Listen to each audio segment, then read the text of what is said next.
क्या आपने कभी सुना है कि कोई जिन्न किसी इंसान से सच्ची मोहब्बत कर सकता है? मगर यह मोहब्बत सिर्फ अफसानों में होती है, हकीकत में नहीं। या फिर होती है?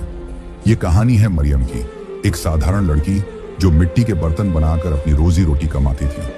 लेकिन उसे क्या पता था कि एक अजनबी मुसाफिर उसकी जिंदगी हमेशा के लिए बदलने आ रहा था। वो मुसाफिर एक रहस्यमयी घुड़सवार था। ना कोई जानता था कि वो कौन है, ना कोई जानता था कि वो कहां से आया है।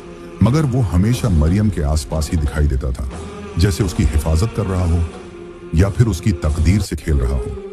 सब कुछ तब बदल गया जब मरियम को अपने बर्तनों में एक अजीब सी ताकत महसूस होने लगी। ऐसी ताकत जो इंसानी दुनिया में नहीं मिलती। गांव के लोग डरने लगे। क्या ये कोई बला थी या फिर मरियम पर किसी जिन्न का साया था? और फिर एक दिन घुड़सवार ने खुद अपना सबसे बड़ा राज खोल दिया। मरियम, मैं कोई इंसान नहीं हूं। मरियम के पैरों तले जमीन खिसक गई। तो फिर वो कौन था और उसकी जिंदगी में क्यों आया था?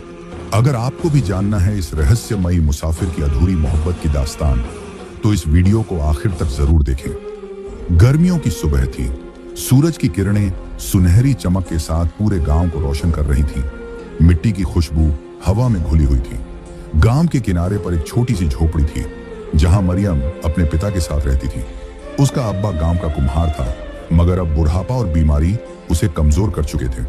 अब घर चलाने की सारी जिम्मेदारी मरियम के नाजुक मगर मजबूत कंधों पर आ चुकी थी।